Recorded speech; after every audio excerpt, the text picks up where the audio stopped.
This is a clip from Beyond Classified. You can access the entire episode now at rockfin.com/FKN+. I want to get your further insights into what we're encountering with entities in these different realms. Some believe that there are indeed spirits of past loved ones. Some believe that these are just energetic thought forms or egregores that we created. And it could be both. It could be a mix of spirits and egregores. I'd like to get your thoughts and if you have encountered either or both of these, and how can you tell the difference? It's a very interesting question. Put me in the camp that thinks that they're both. And I'll explain why. I believe this experience within the human experience might be as close as we're allowed to get to, say, source or God or the creator, however you want to phrase it. Because I think the source of creation is so far beyond our understanding that even if we were to encounter it, we wouldn't even begin to know how to perceive it. That's how I look at things.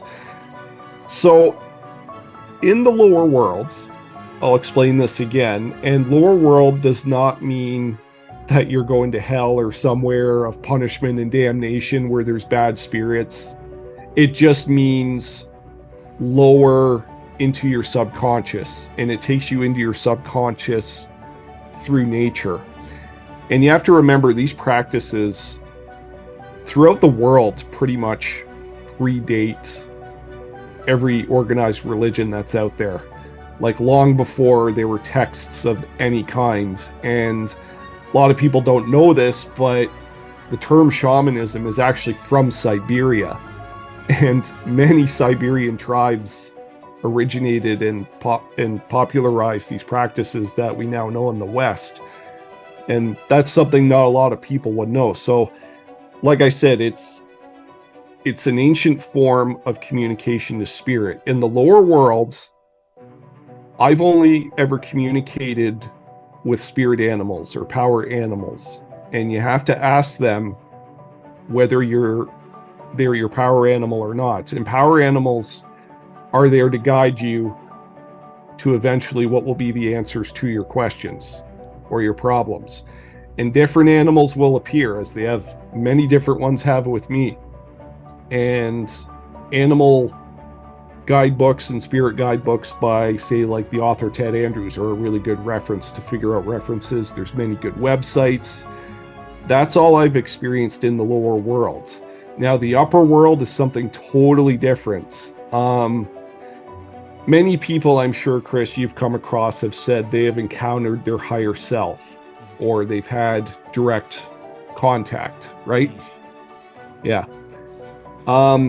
Yeah, one of my most memorable guests when it comes to these astral states is Dr. Bruce Goldberg, who gave a very thorough explanation of each of these different layers and realms as he experienced them through astral states. But that is as close to, or the most thorough that I've had on this show. That's interesting. So I think and I'm talking only on my experience, everybody's experiences are different, but the more you journey to the upper realms, and the upper meaning more divine, and it'll give you insights with more of a big picture angle to them, because you're ascending to higher levels of consciousness, which will connect you to the divine. My main guide up there is my higher self. And I know this because I connected with my higher self in a couple of different exercises and meditations I did in 2016 and 2018. And then when I started doing this in 2021 on a very regular basis, it was the same guide, or that's how it appeared to me. Now, this is where it gets interesting. I believe, since this is such a close connection to source, or, the creator, however you want to phrase it, it can manifest anything or anyone for you, because it has that ability, and because you're in that realm that is so close to where creation happens, things will appear to you. Now, a couple of examples. I, at times, I've asked my higher self for guidance or questions or healing. And then somebody I know, either say as a celebrity or a deceased family member or someone I know in the present day modern life, will appear to me. And we can have full conversations back and forth and even give and receive healings if need be. And it's come so far. Now, I'm a big music guy, I'm a big metal guy. I have a lot of favorite bands, but one of them happens to be Motorhead. Okay. And I was having a very specific personal issue. I won't say what it is here, but I asked my higher self to, show me someone who can help me with it.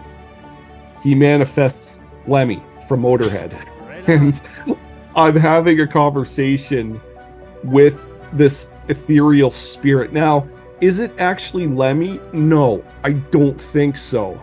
However, it is probably the closest thing I will ever see to him, because these forces can manifest these spirits for your highest good in order to help you. And I know it was him because every second or third word he said to me, he took a drag from a cigarette, which is something I think he would have done here on Earth, from what I understand. Yeah. So I hope that answers it. And one other thing I'll add is that I'm really interested about the theory about this being an egregore from your subconscious. I don't think that's entirely wrong, because throughout this year, I've also been studying spiritual hypnotherapy, which is all about going straight into the subconscious from a spiritual angle. And I think the subconscious mind is your direct pipeline to source or God. It's your pipeline to higher consciousness and divine thoughts and actions and feelings. So I don't think that's wrong either. I think it's all connected. And I think these manifestations I told you about, like Lemmy, are presented to me this way because my subconscious will understand it. And maybe it came from there because it's like, okay, if you want advice from some other person, some other rock star, it's probably not gonna connect with you. It's not gonna resonate with you. But if I do it with this guy for this issue, you're gonna get it. You're gonna get the message. And then when you return to the 3D realm, it's up to you on how to use it. So many of these experiences seem like we are being presented with what we can understand, something that we wouldn't have fear over it. Even paranormal experiences, people who are having extraterrestrial experiences, meditative experiences, the encounters they have, the seeming non-human entities that they encounter, most of the time appear as something familiar to them that makes them feel comfortable with the information being presented.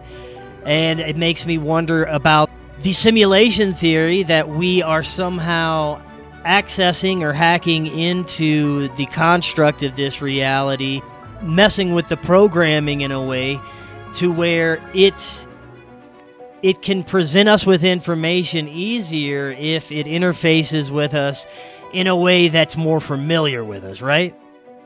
Yeah, I would agree with that. And I want to share a quick story with some recent happenings with me. So we went pretty in depth on my last appearance on animal totems and spirit animals, and I've alluded to that here. Since I was last on here, I've had something very strange happen. And it almost backs up like the theory of a simulation or some type of divine programming. So I've told you that my main spirit animal is the mourning dove, and there's others here and there, and that I've had some power animals I've connected with in the shamanic realms manifest here in the 3D to deliver me specific messages, like spiders and that big fat June beetle I saw in my apartment 2 years ago and haven't seen since, stuff like that. Well, I'm not going to get into like super in-depth details because this, I feel, is the beginning of a larger story ready to unfold. So I'm not quite ready to get into the whole thing. But what I can tell you is I read a book since I was last on the show.